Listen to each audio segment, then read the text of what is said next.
Hi, this is Joe Chambers. Thanks for watching Musicians Hall of Fame Backstage Vault Series.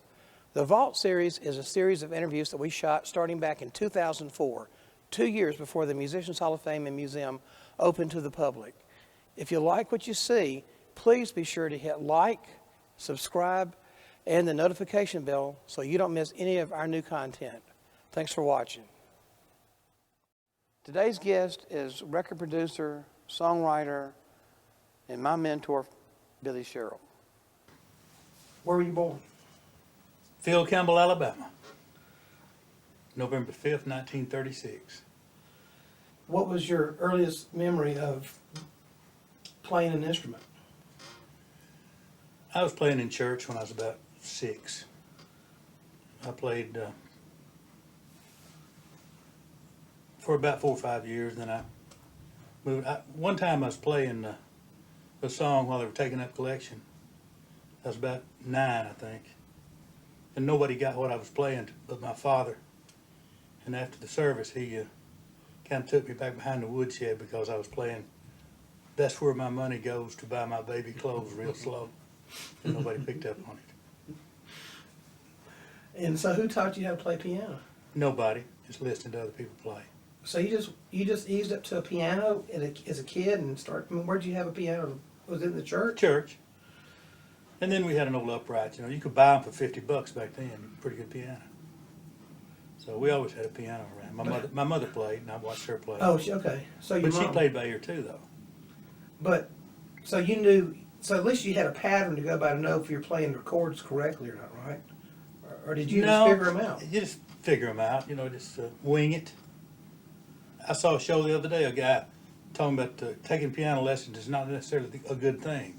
They tell you what finger to hit what note with and that whole bit. And I kind of agree with him. Piano playing, unless you're playing classical music and playing other people's compositions, the way they want it played, there's no reason to take piano lessons, I don't think. You think it could stifle your creativity? I guess, in my case, I think it would. If I was worried about if I had the proper finger on the proper chord and trying to write a song, I think that would stifle you. I think just winging it by ear is the best way if you're a songwriter.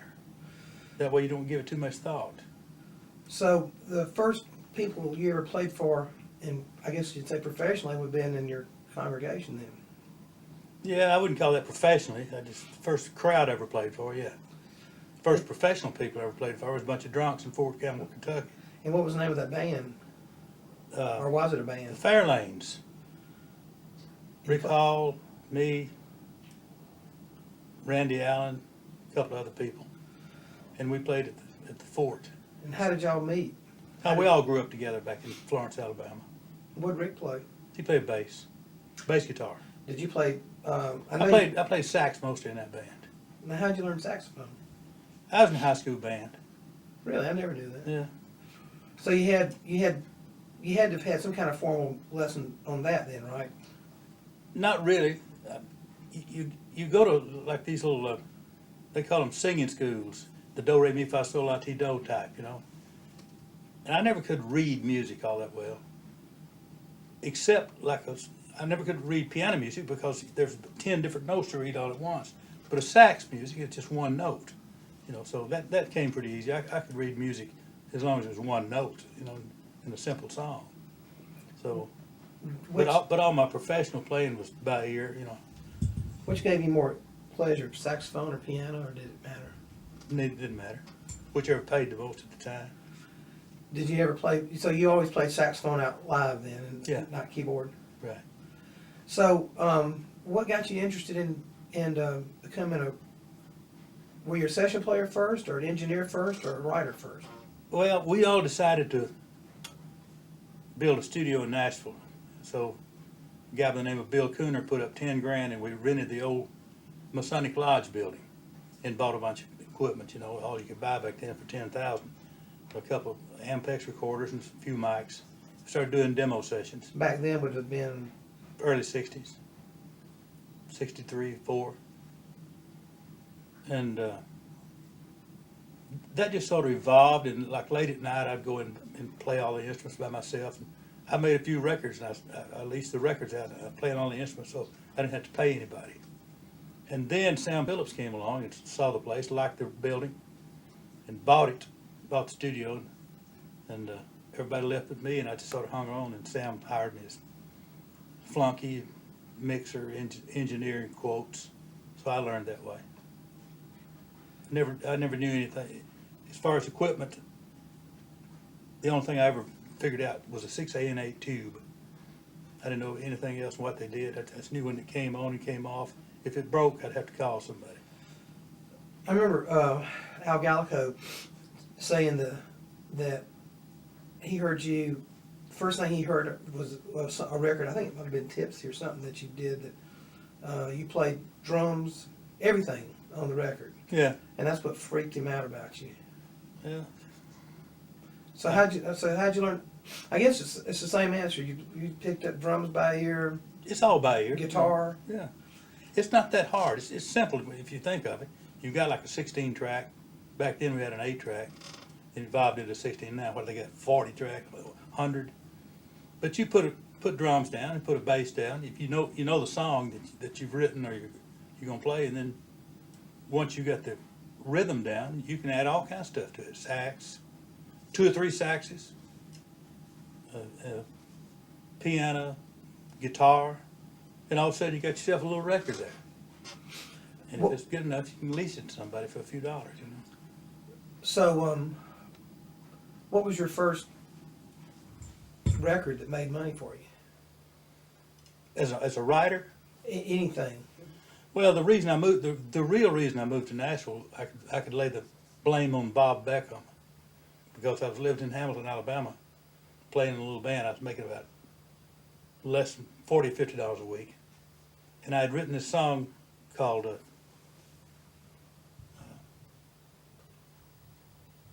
well, hell, I can't think of it. Love, Your Sweet Love. And so I sent it to Tree. I had a little demo made, sent it to Tree. And they called and said, Bob Beckham, record your song. I said, great. And they said, oh, I don't think it's going to be the A side. I said, well, I got a record though. And so the other side was the thing called Just As Much As Ever, which sold 7, 8, 900,000 records. Did you write it too? No, I didn't write it.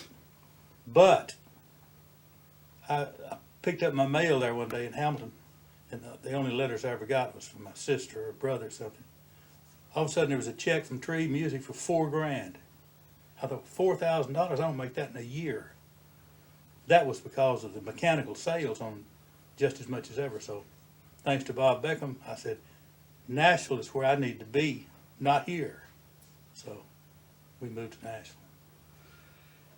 And so what was the follow up? I mean, what when you got to Nashville, what happened? You got Well, the that's studio, that's when we got the little studio. and then you worked for Sam Phillips. Worked for Sam for a long time, yeah, several years. What'd you? Sam was incredible. I was going to say, what'd you think about Sam? Well, he gave me the run of the place. He never did. He never was like a boss. He would just say, "Okay, Billy, go do your thing." I know that you're up here making these records by yourself, but don't do it during the day, will you? Wait. All your demos are done, all your sessions that you're doing for me, and then when everybody leaves, you lock the door and go make your little records. I said, "Okay, great."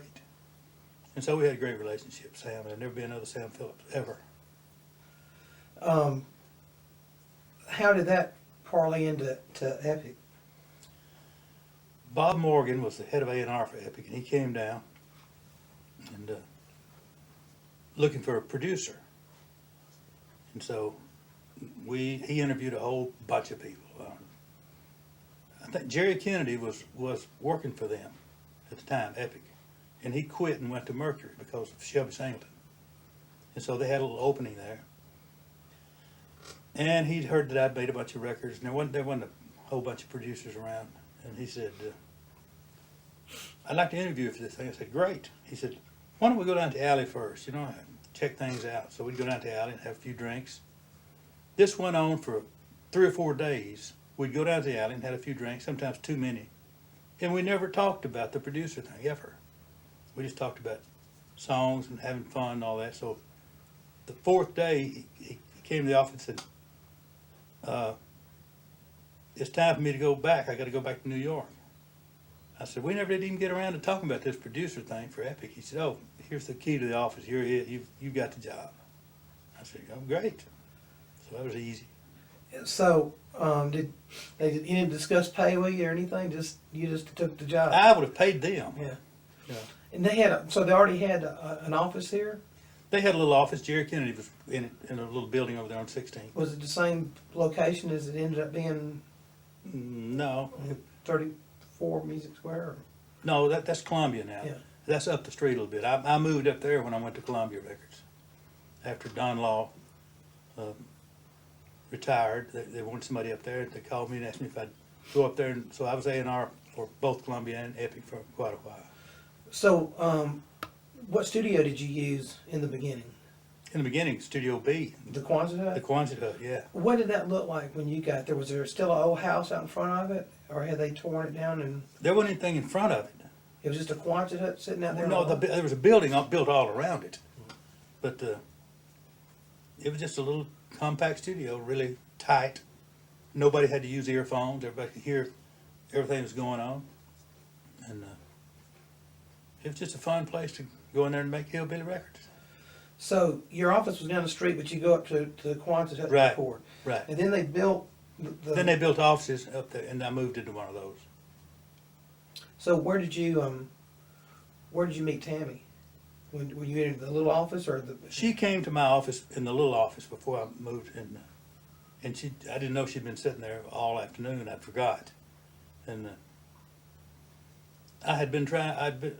I tried to pick up this little record called Apartment Number 9 that was on a very small label, and the guy, they wouldn't let me lease it, and so I thought, well, I'll just cut it on somebody else and cover them.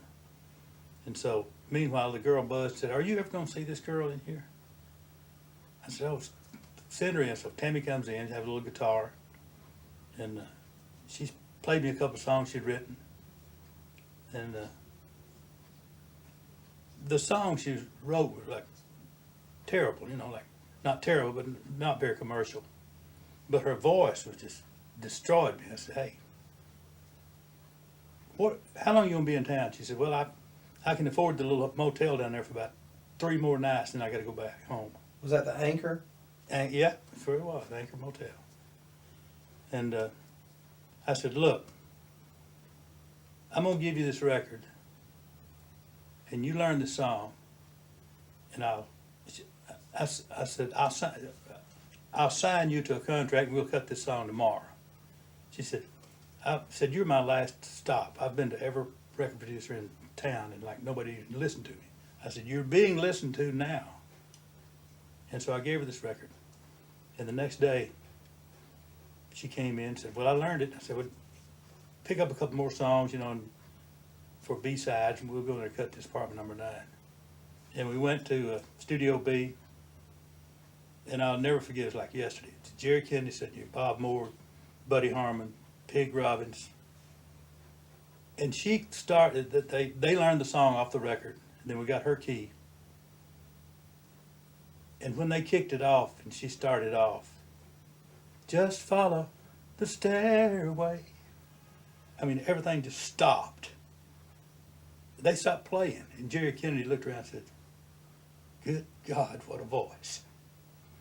And they all just said, she's unbelievable. And so I said, okay, let's make the record. And about 15 minutes later, we had the record made. And then started making records. The rest is history. Before that, though, obviously was David Houston, right? Yeah, before that. So I kind of jumped ahead of myself there, but so when you went to Epic, was David Houston your first big success or first success, or what? Who did you take first? David Houston had a record out. I forget the name of it. It was on Epic. I think Kennedy picked it up or produced it, so I don't remember.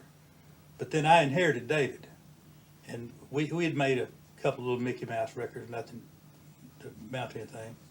And One day Glenn Sutton and I wrote Almost Persuaded. And I said, man, I'm going to do that on David tomorrow.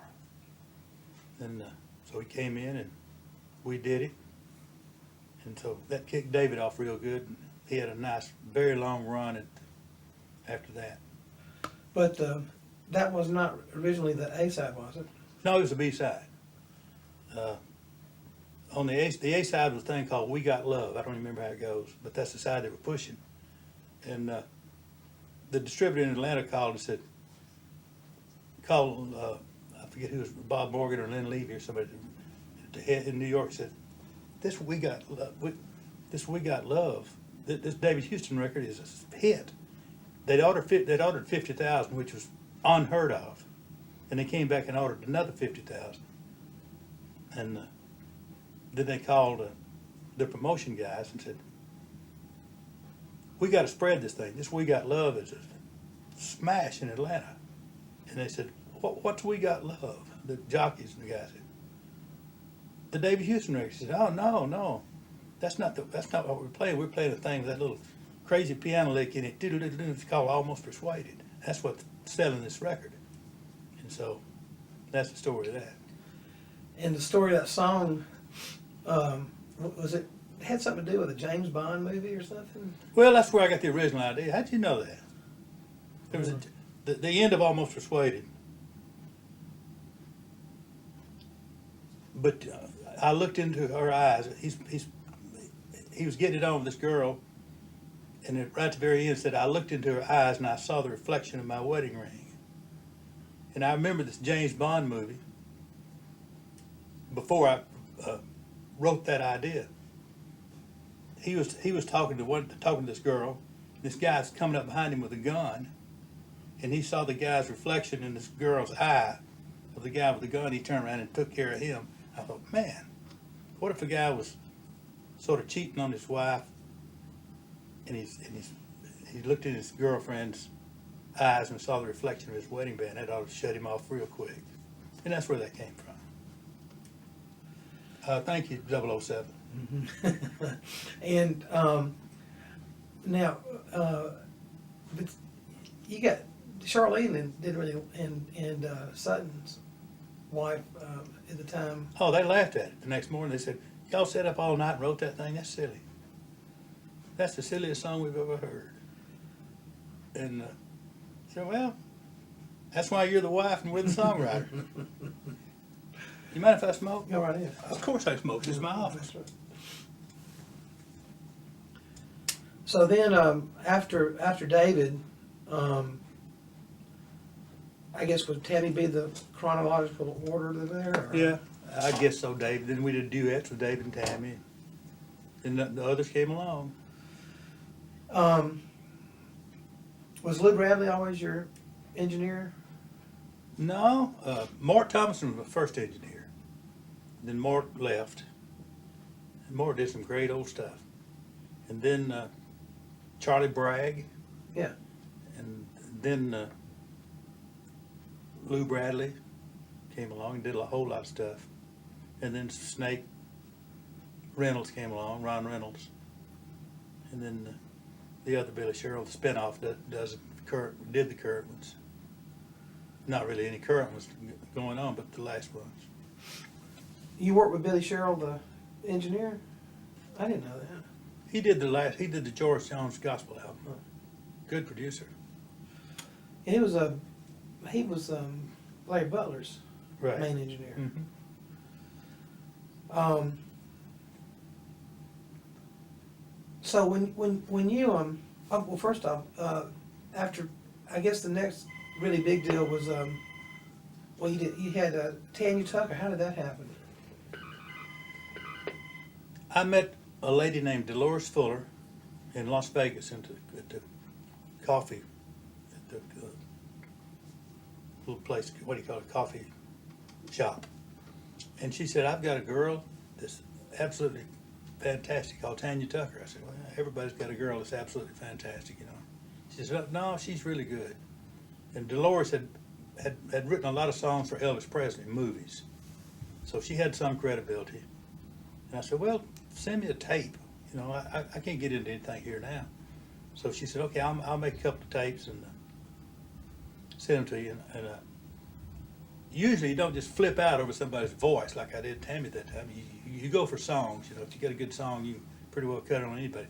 But when I heard Tanya, that voice coming out of a 13-year-old girl, I couldn't believe it. Was she even that old at the time? She was 13 when we did Delta Dawn. And the reason we did that, I was watching the Johnny Carson show one night, and Bette Midler sang Delta Dawn. And it just flowed when the song did. And I didn't know a friend of mine wrote it, Alex Harvey. And so I called Tanya. I called Dolores and I said, get Tanya in town. I've got the song. We're going to cut it. As soon as she can get in town, learn the song, we're going to cut it. We're going to start her off right. So she came in. And I think the secret of Tanya's success was not doing little girl songs on a little girl, doing grown-up songs with a little girl. Like Delta Dawn, Blood Red and Going Down. Field of Stone. Would You Lay With Me in a Field of Stone, yeah. And she, to this day, Tanya's real knockout. Did Barbara Mandrell come around that time too? Or before that or after that? Around that time, we went down the alley and I saw her one time. And she had her little band. Her sister was playing drums, Earlene barefoot, and her other sister. Oh, Louise, yeah, Louise, sorry. And so we'd had a little too much scotch probably. And I said, hey, how about making a record? Come by and I'll sign you. We'll make a record. She said, great. And so the next day, the girl called, buzzed in and said, Barbara Mandrell's outside. I said, who's Barbara Mandrell? She said, you saw her last night at the alley. Said you're going to make a record on her, so she's here. I thought, God. So she came in and I said, I did say that, didn't I? She said, yeah. I said, well, we'll do something. And we started looking for songs. And I signed her and we made them. And Barbara, as everybody knows, did real good. That was one of my all-time favorite songs that she did of hers, Midnight Oil. Where'd that come from? I forget who wrote it. Came from Tree. I don't remember who wrote it, but Tree sent it over.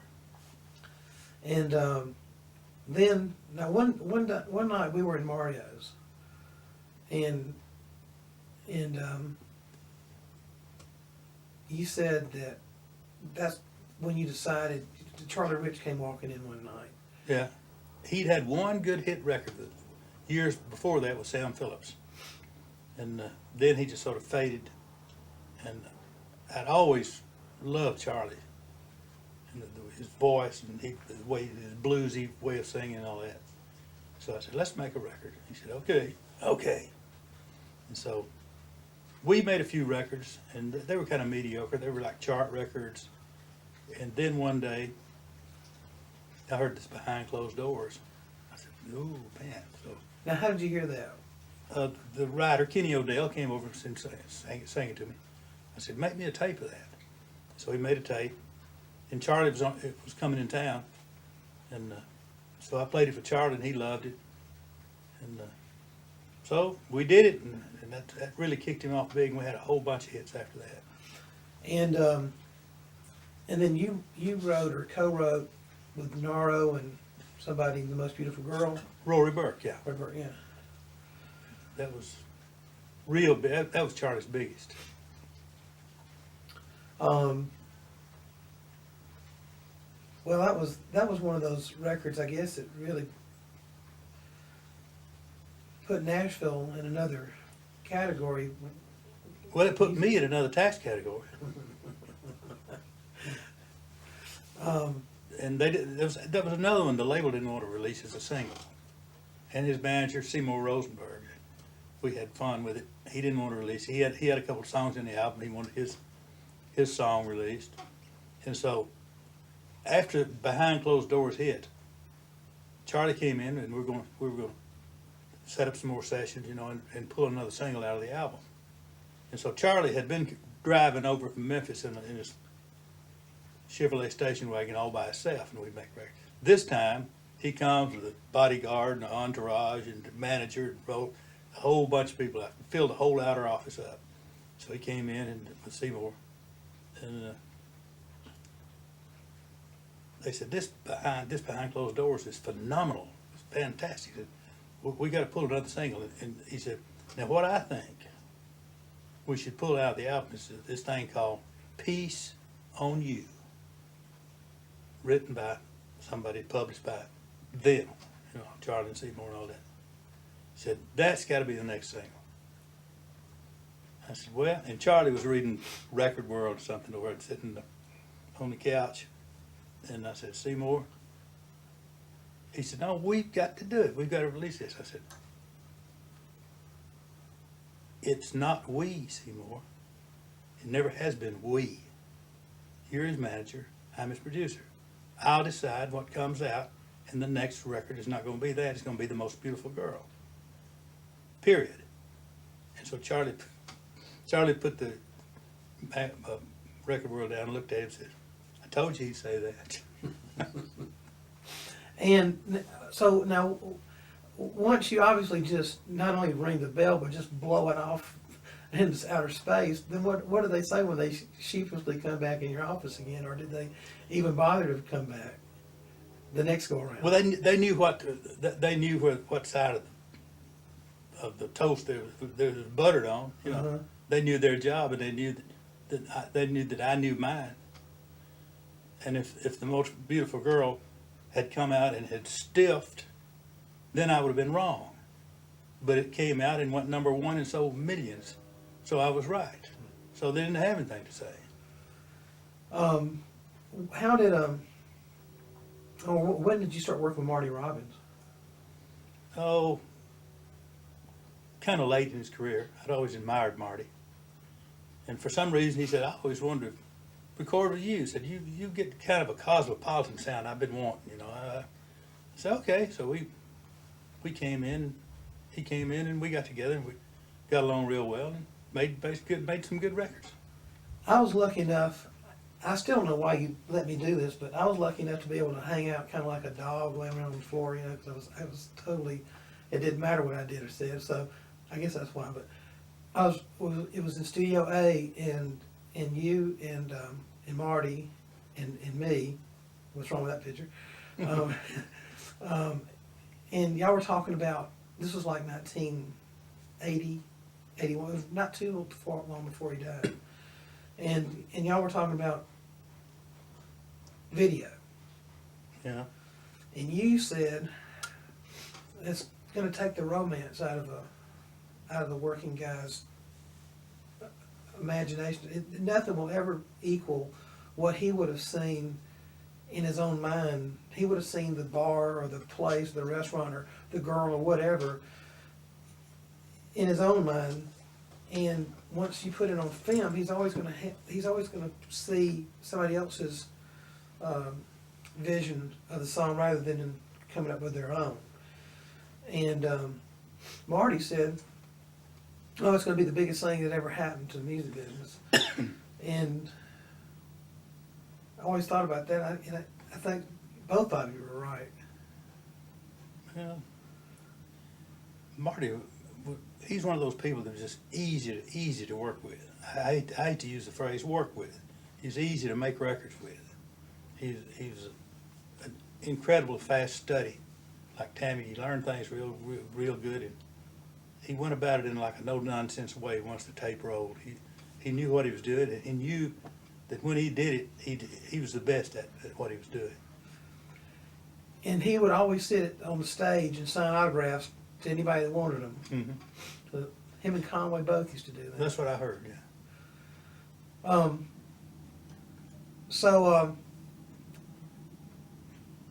Johnny Paycheck. Paycheck, one of a kind. How'd you meet him? He had. I'm trying to think. I don't know. He just came into my office one time, and we were talking. I said, "Are you still on that little label over there?" And he said, "No." I said, "They dropped me, so I'm not doing anything." And Bill Hall had a couple of guys writing for him, that wrote a song, and I swear I can't think of their names. They wrote this, "Friend, don't take her, she's all I got." And I said, I want you to hear something. He played me the tape, and I kept the tape. I said, listen to this. I played the Paycheck. He said, that song is me. That song was written for me. I said, okay, we'll sign a contract, we'll go there and cut it. And so we went in and he sang the heck out of it. And then we had a nice run of hits. Well, he's another one that you had trouble with a label about putting a record out, wasn't he?